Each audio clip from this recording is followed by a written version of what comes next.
Hello, नमस्कार सगळ्यांना. तुमचं स्वागत आहे माझ्या छोट्याशा व्हिडिओमध्ये आणि नवीन यूट्यूब चॅनलवरती. तर बघा, इकडं चालू आहे माझं सकाळी तरी 10-10:30 वाजले असेल.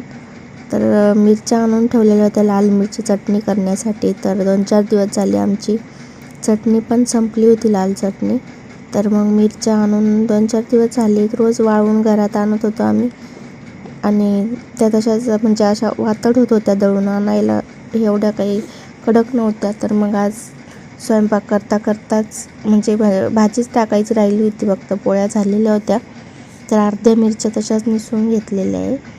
आणि इकडं आम्हाला आज करायचे होते बेसन पिठाचे लाडू. तर बघा, असे भाजून लाडू करायचं म्हटलं की तूप पण भरपूर लागतं त्याला. तर 2 गिलासाचे बेसन पिठाचे लाडू करायचे. तर बघा, 2 गिलास इथं मी मोजून ग्लासाने पीठ घेते आहे, बेसन पीठ. अगोदर त्याच्यामध्ये तूप टाकलेलं आहे थोडंसं भाजण्यासाठी. तर 1-2 चमचे तूप टाकून मस्तपैकी बेसन पीठ आपलं लालसर रंग होईपर्यंत मस्त भाजून घ्यायचं आहे. आणि 2 गिलासाला मग नंतर 1 ग्लास मी पिठी साखर करून घेतलेली होती, आपल्या साखरेची मिक्सरमधून काढून 1 ग्लास करून घेतलेली आहे. आणि इकडं बघा, मस्त मंद आचेवरती हे असं बेसन भाजून घ्यायचं आहे. तर हे बेसन भाजताच एकीकडे मी मिरच्या पण निसून घेत होती. जेवढ्या झाल्या तेवढ्या आज निसून घ्यावं म्हटलं. आणि आमच्या इथं जवळच भागवत लागलेलं होतं, त्याच्यामुळं मग आम्ही काम आवरल्याच्या नंतर 1 ते 5 वाजेपर्यंत भागवताला सुद्धा जात होतो. त्याच्यामुळं मिरच्या निसायच्या तशाच राहिलेल्या होत्या.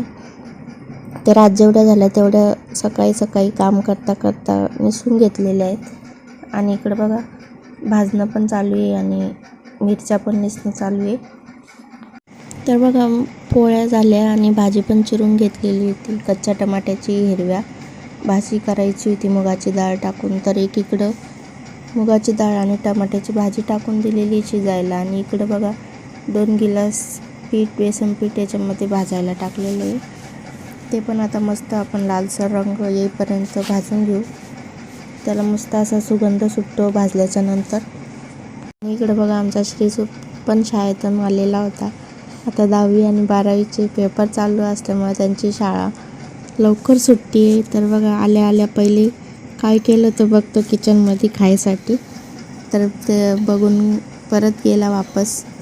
भाजी पोळी म्हटलं की त्याला नको वाटते खायला.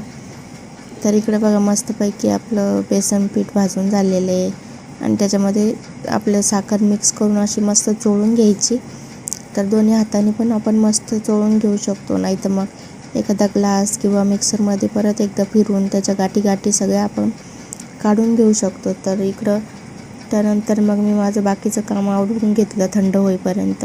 आणि मग परत गावरान तूप गरम करून त्याच्यामध्ये टाकून मस्तपैकी असं त्याचा उंडा तयार केलेला होता.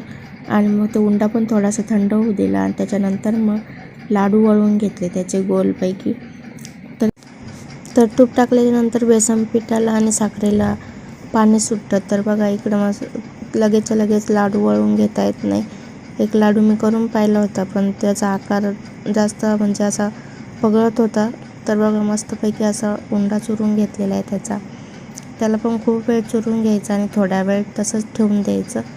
तर हे उंडा घट्टसर होईपर्यंत माझे भांडे, किचन वाटा घासून भाजी पण शिजून झालेली होती.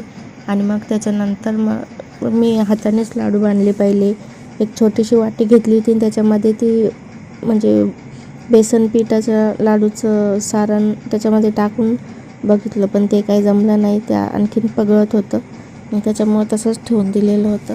तर एकासोबत 2 कामं इकडं माझे झालेले बघा. सकाळी 11 वाजेपर्यंत स्वयंपाक पण आणि लाडूसुद्धा आणि अर्ध्या मिरच्यासुद्धा लिसून झालेल्या आहेत. तर एकसोबत 2-3 कामं माझे झालेले आहेत बघा.